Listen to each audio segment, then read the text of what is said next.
Deputy Mayor for Policing and Crime for West Yorkshire, Alison Lowe, and we've got Assistant Chief Constable Damien Miller.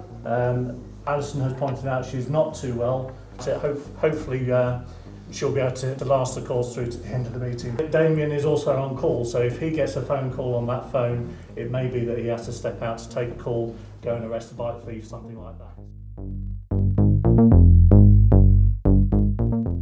I do understand how important it is for people to be able to have their motorbikes, how passionately people feel about them. So I'm really happy to hear what the issues are for you today, and then to work with West Yorkshire Police to hold them to account, because that's my job.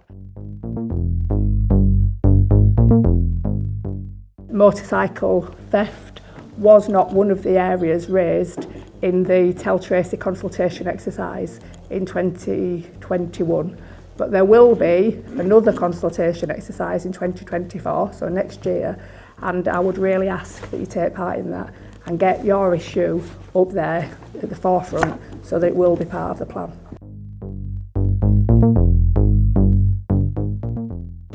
So I am one of the Assistant Chief Constables within West Yorkshire Police, and my responsibility is for local policing. I'm not going to sit here and say everything's rosy. It isn't. We investigate crimes. If there is a line of inquiry, we will investigate. The problem we have within policing is demand and resource capacity. So my biggest request is for you to keep on reporting the intelligence, the information into us. My other big thing about prevention, the biggest part of prevention isn't actually within policing. It's yourselves as owners of these vehicles. Fortunately, a lot of what we deal with on a day-to-day basis are vehicles that are left on roadsides or outside properties that are not properly secured. Don't think we're not interested or we don't care, because that's far from the truth. Sometimes we just do not have the evidence to prosecute.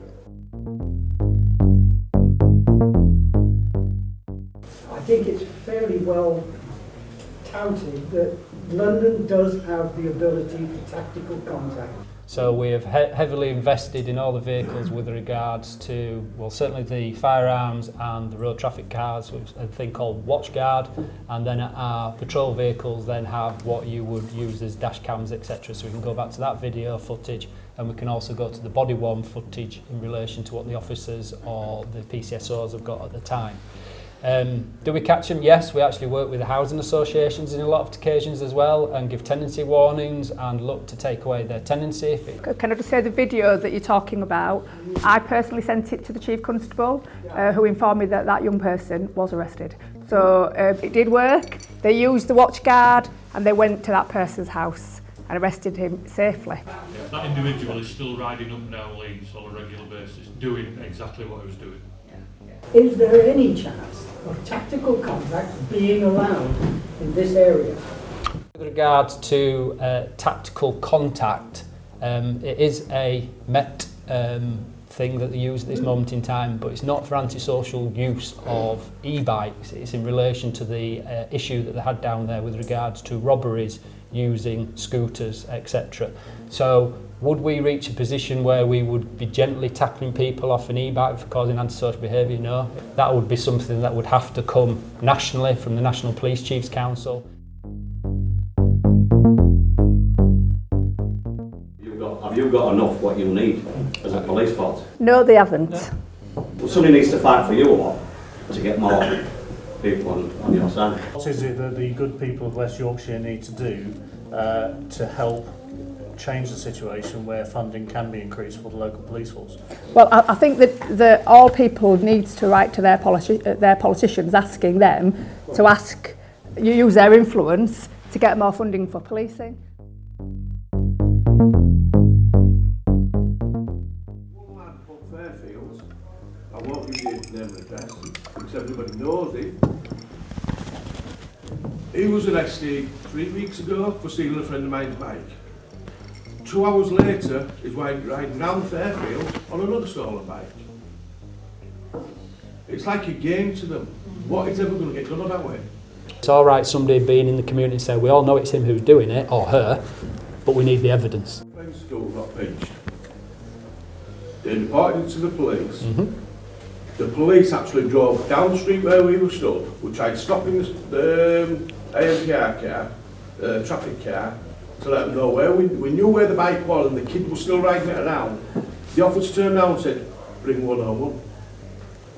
We'd already reported it, reported where the bike was, his actual will ring 101.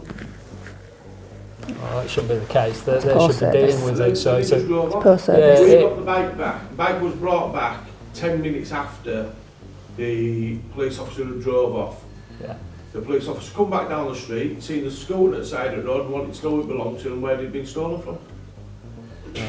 You know what I mean? Yeah, but it's poor service. If the officers sat there and said that to you, they shouldn't have done that, because even if they're being sent to another job, which may or may not have been more urgent than what you were dealing with yourselves at that time, they should have still spoken to you and given you the advice that you needed, or said, look, I'm off to an emergency, I will come back when I can.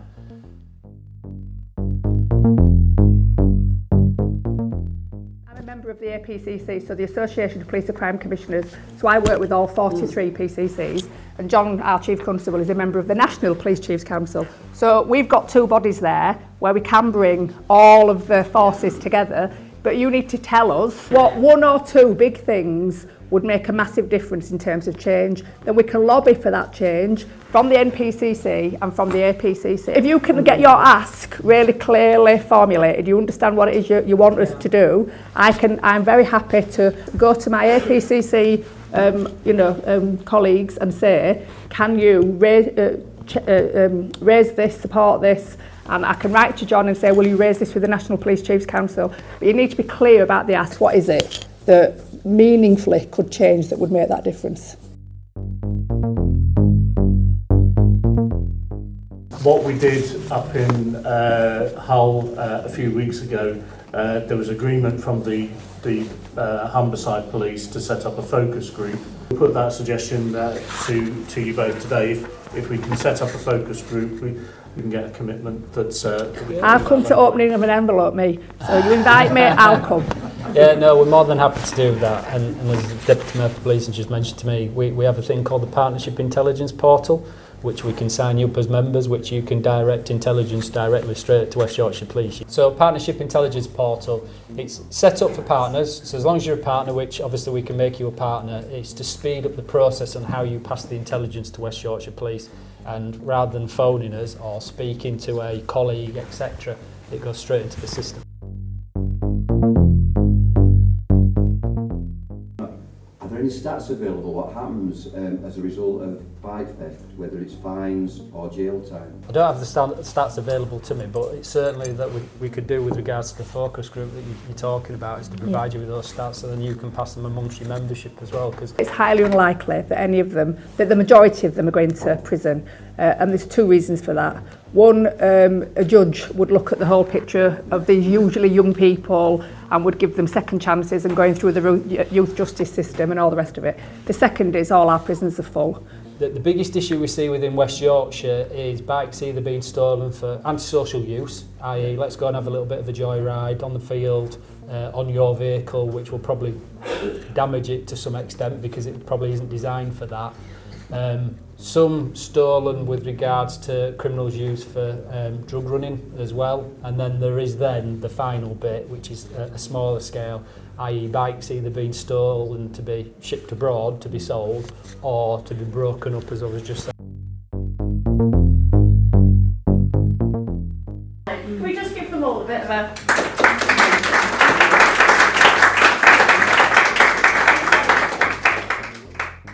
Stole my thunder. I was going to ask for the round of applause, but you've done that. Thank you all for coming. Cheers.